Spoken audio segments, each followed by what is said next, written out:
Hello friends, Geetha ಕಿಚನ್ಗೆ ಸುಸ್ವಾಗತ. ಈ ದಿನ ನಾನು ಒಂದು ಬಹಳ ಸರಳವಾದಂಥ ಒಂದು ಸಾರನ್ನು ಮಾಡಿ ನಿಮಗೆ ತೋರಿಸ್ಕೊಡ್ತಾ ಇದ್ದೀನಿ. ಇದಕ್ಕೆ ಹೆಚ್ಚಾಗಿ ಯಾವುದೇ ತರಕಾರಿಗಳು ಕೂಡ ಬೇಕಾಗಿಲ್ಲ ಮತ್ತು ಬೇಳೆ ಅಂತೂ ಬೇಡವೇ ಬೇಡ. ಬಹಳ ಕಡಿಮೆ ಸಮಯದಲ್ಲಿ ಮಾಡುವಂತಹ ಒಂದು ಸಾರು. ಇದನ್ನು ಬ್ಯಾಚುಲರ್ಸ್ ಅಂದರೆ ಈಗ ತಾನೇ ಒಬ್ಬೊಬ್ಬರೇ ಅಡುಗೆ ಮಾಡ್ಕೊಂಡು ತಿನ್ನೋರಿಗೆ ಬಹಳ ಸುಲಭವಾಗಿ ಮಾಡುವಂಥ ಒಂದು ಸಾರು, ಜೊತೆಗೆ ಅತ್ಯಂತ ರುಚಿಕರವಾಗಿ ಕೂಡ ಇದು ಇರುತ್ತೆ. ಈ ಸಾರನ್ನು ತೆಲುಗಿನಲ್ಲಿ ನಾವು ಮಿರಪಚಾರು ಅಂತ ಕರಿತೀವಿ. ಇದಕ್ಕೆ ಬೇಕಾಗುವಂತಹ ಪದಾರ್ಥಗಳನ್ನು ನಾನು ಈಗ ತೋರಿಸ್ಕೊಡ್ತಾ ಇದ್ದೀನಿ. ಮೊದಲಿಗೆ ನಾನು ಕಾಯನ್ನು ತೊಗೊಂಡಿದ್ದೀನಿ, ಪೀಸ್ಗಳು ಮಾಡಿ ಕಾಯನ್ನು ತೊಗೊಂಡಿದ್ದೀನಿ. ಮತ್ತು ಒಂದೇ ಒಂದು ಈರುಳ್ಳಿಯನ್ನು ಕೂಡ ನಾನಿಲ್ಲಿ ತೊಗೊಂಡಿದ್ದೀನಿ. ಮತ್ತು ಸಾಂಬಾರ್ ಪೌಡರ್ 2 ಸ್ಪೂನ್ಗಳಷ್ಟು ಸಾಂಬಾರ್ ಪೌಡರನ್ನು ತೊಗೊಂಡಿದ್ದೀನಿ. ಈ 3 ಪದಾರ್ಥಗಳನ್ನು ನಾವು ಮೊದಲಿಗೆ ಗ್ರೈಂಡ್ ಮಾಡ್ಕೋಬೇಕು. ಮತ್ತು ಒಗ್ಗರಣೆಗೆ ಬೇಕಾಗುವಂತಹ ಸಾಮಾನುಗಳು ಸಾಸಿವೆ ಮತ್ತು ಬೆಳ್ಳುಳ್ಳಿ. ನೀವು ಬೆಳ್ಳುಳ್ಳಿ ಎಷ್ಟು ಬೇಕಾದರೂ ಕೂಡ ತೊಗೋಬೋದು, ತುಂಬ ರುಚಿಯಾಗಿ ಇರುತ್ತೆ. ಮತ್ತು ಕರಿಬೇವಿನ ಸೊಪ್ಪು ಮತ್ತು ಸ್ವಲ್ಪ ಜೀರಿಗೆ, ಹುಣಸೆ ಹಣ್ಣನ್ನು ಕಲಿಸ್ಕೊಂಡು ನಾನು ರಸವನ್ನು ಹಿಂಡ್ಕೊಂಡಿದ್ದೀನಿ. ಮತ್ತು ರುಚಿಗೆ ತಕ್ಕಷ್ಟು ಉಪ್ಪು. ನಾನೀಗ ಮಿಕ್ಸಿ ಜಾರಿಗೆ ಈರುಳ್ಳಿಯನ್ನು ಹಾಕ್ಕೊಳ್ತಾ ಇದ್ದೀನಿ.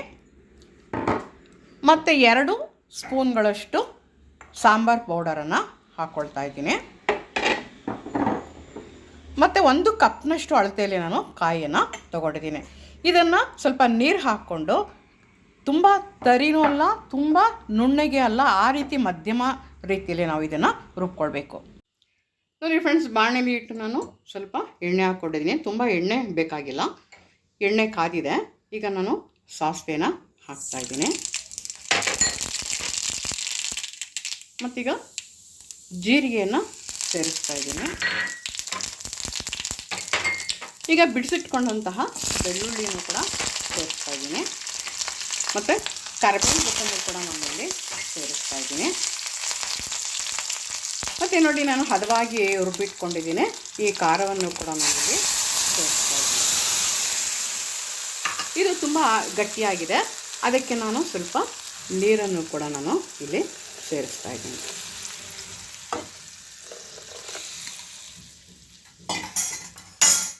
ಈಗ ಕಿವಿಚಿ ಇಟ್ಕೊಂಡಂತಹ ಹುಣಸೆ ಹಣ್ಣಿನ ರಸವನ್ನು ಕೂಡ ನಾನಿಲ್ಲಿ ಸೇರಿಸ್ತಾ ಇದ್ದೀನಿ.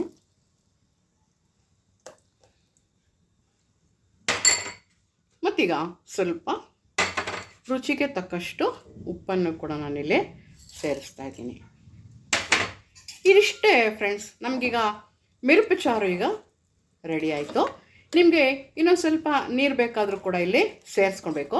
ಮತ್ತು 1-2 ನಿಮಿಷ ಇದು ಕುದಿ ಬಂದರೆ ಸಾಕು. ಅಲ್ಲಿಗೆ ನಮ್ಮದು ರುಚಿಕರವಾದಂತಹ ಒಂದು ಮಿರಪಚಾರು ಇಲ್ಲಿ ನಮಗೆ ರೆಡಿ ಆಗುತ್ತೆ. ಇದು ಬ್ಯಾಚುಲರ್ಸ್ಗೆ ಬಹಳ ಸುಲಭವಾಗಿ ಮಾಡುವಂಥ ಸಾರು.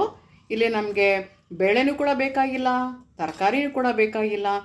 ರುಚಿಕರವಾಗಿ ನಾವು ಈ ಸಾರನ್ನು ನಾವು ತಯಾರು ಮಾಡ್ಬೋದು.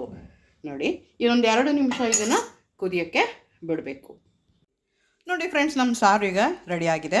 ಗಮ್ ಅಂತ ಸುವಾಸನೆ ಕೂಡ ಬರ್ತಾ ಇದೆ.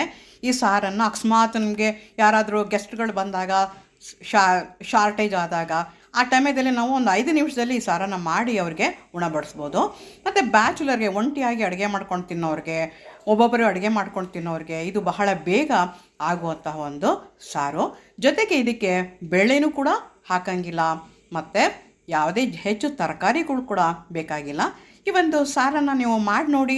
ಮತ್ತು ಎಷ್ಟು ಬೇಗ ಆಗುವಂಥದ್ದು, ಸಮಯ ಸ್ವಲ್ಪವೂ ತಗೊಳ್ಳದೆ ಮಾಡುವಂಥ ಒಂದು ಸಾರು. ಇದು ನಿಮಗೆ ಇಷ್ಟ ಆಗಿದ್ದರೆ ನಿಮಗೆ ಸಬ್ಸ್ಕ್ರೈಬ್ ಮಾಡಿ, ಶೇರ್ ಮಾಡಿ ಮತ್ತು ಕಮೆಂಟ್ ಮಾಡಿ. ಹಾಗಾಗಿ ಇದನ್ನು ನಾನೀಗ ತೋರಿಸ್ಕೊಡ್ತಾ ಇದ್ದೀನಿ. ನಮಸ್ಕಾರ ಫ್ರೆಂಡ್ಸ್.